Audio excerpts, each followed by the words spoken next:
Good day, good folks. My name is Carden Madzokere. I'm the author and publisher of the Distinction Bound Student Textbooks, and welcome to 1.4 Under Inflation as we prepare for the exam tomorrow, right? So this one says here, read the extract below and answer the questions that follow. Labor market, wage demands. Okay, so it says the National Union of Mine Workers, NAM. Okay, let's have this one. Demanded 84% rise in the basic pay for entry-level gold mining workers. Okay, so let's take, okay, that's fine. A near 10% point increase on previous demands. So it's more like initially they were demanding something like 74%, but now they are demanding 84%. And who's demanding this? This union. Okay. I think let's follow. Okay, so this union here, NAM, okay, which represents 57% of the workers in the gold mining industry, wants employers to pay entry-level workers $10,500 per month. Okay, so this is what they are suggesting, that these entry-level mine workers should get paid. And so this union represents more than half of all the gold mine workers in this whole industry. So entry-level gold diggers currently earn $5,700 per month. So they want an increment from this. Okay, we'll discuss. Excluding various allowances structured into their pay package. The demand for wage increases that are higher than the inflation rate. Okay, let's underline this one, seemed to be a trend across many industries. It seems like people don't understand how things work. Ne? So it's a trend in so many industries that people are demanding, and it's unions, right? Workers in the transport industry represented the SATAU. Okay, let's put this one. Okay, this one in the transport industry. Okay, let's also underline this one. Demanded 25% increase. Okay, so it's like a trend, right? As you can see across the board in 2015. Kind of old, but useful. Okay, now before we go to the questions, let's analyze something here. First and foremost, I think both, when we look at it from a consumer's perspective, we feel like, oh yeah, 5,700 doesn't buy anything. And maybe we'll also look at gold. Where did we write gold? Yes. And then we say, oh, but gold is a precious mineral, so they're probably making a lot of money. So why are they paying these diggers? Okay, so they are diggers. Okay. Gold diggers. Why are they paying them 5,700? Well, it sounds like it's too low, right? But let's discuss something. They have been paid 5,700. That's what the labor market. That's what we had actually on this market for gold diggers, and that's what they were earning. Then now unions represent them, and they start demanding ridiculous increases. I'm saying ridiculous because that's way above what the 3 to 6% target for the Reserve Bank. It's reasonable if it's within that. The minute this is granted, there's going to be an upward pressure for the price of gold. And what's going to happen is so many mines will probably struggle to survive because that commodity gold has to, its price is determined by forces of demand and supply. So many mines will probably close if this kind of money is paid to these gold diggers. So with that information, let's look at the questions that are being asked. Identify the percentage wage.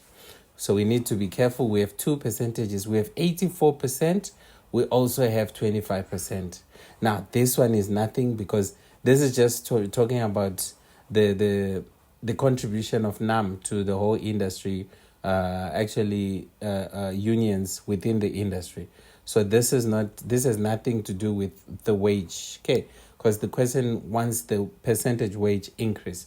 Okay, so we have two possible answers, but let's go on. In the extract above, that was demanded by workers in the transport industry. Okay, so we then look for where we underline transport industries here, and they demanded 25%. So the answer for this one is 25%. You'll be surprised that someone gets this wrong. Number 2, which labor union represents... Okay, we have two unions. We have this one, NAM. We also have SATAO. So let's listen to the question. Which labor union represents workers in the mining sector? Well, SATAO is transport. And so they asked SATAO, but they were asking the percentage. Now they are asking NAM, and now they are asking a different question. So which labor union? That will be NAM. It's not SATAO. Then number 3. Then you'll be surprised that someone got this wrong. Come on. Why is the wage demand by the transport workers unrealistic? Well, I mentioned it when I was still discussing this. We said it's not realistic because it's way above the inflation target by the Reserve Bank. If it was, because why do they want that ridiculous raise? If prices are going up at a rate of 6%, for instance, of which lately the Reserve Bank has been keeping it way below that, 4%. So if they demand 25%, where's the ones that are demanding 84%? If they demand that, and if their wish is granted, there's going to be disaster. First and foremost, prices will... So this is going to cause cost push inflation because the cost of production has gone up. And now, who's going to afford the gold if the gold diggers are demanding ridiculously high wages? You see the point that we are making here. Why is the wage demand... Okay, so that's that one. Then next, briefly explain one reason for the excessive wage demand above. Well, basically here it'll be, why would they want this much? Basically it's because they are struggling to survive with 5.7. And the reason they are struggling is because the cost of living is high. So that's where you might argue and say, okay, so grant them that increase that they are demanding. Well, if we do, or if, let me not say we as if I'm the employer. If the employer does, let's say just in general, in South Africa, everyone complains about the cost of living. And then we are granted our increases across the board in different industries. Like you read here that there's a trend across many industries that workers or unions are demanding ridiculously high increases. If that is granted, then it's going to cause even more inflation. And when prices in general go up, we are going to complain again and say we cannot afford this. But we are not affording it because we demand ridiculously high salaries. And when those salaries are granted, whatever it is that we produce has to go up in price. And when it goes up in price, we cannot afford, then we want more. So it takes us back to why we say inflation is a never-ending process. It feeds upon itself and brings about more inflation. This is exactly how it happens. Okay, so the answer to the question, because I'm answering it in a long way, but let me simplify. Briefly explain one reason why for the excessive wage demand above. Well, the cost of living is high, and so workers want to be able to afford a decent living. Okay, then what will the impact be on the mining industry if the entry-level workers' wage demand of 10,000 is met? Well, I explained this. Well, it's going to cause the cost of production to increase. And if the cost of production increases, then it's going to cause prices for gold to go up. And if that happens, first and foremost, a lot of mines will shut down because they won't be able to afford. Those that stay, they may lay off some workers so that they can, because if I was paying 2 gold diggers almost 10,000 and now I have to pay 1, then I might as well let one go and ask this one that stays to, to work. And obviously, I'll expect him to work very hard. I'll have high demands because I'm paying him 10,000, which is what I was paying two people. So he might as well work as hard as two people. If you look at it, well, it depends. It might be opinion related, but being honest, that's how things work. If we demand high salaries, then whatever it is that we are making, the cost of producing it, because you are part of the cost of producing it, like your remuneration. So that is definitely going to cause the price to go up. Okay, I think that's just common sense.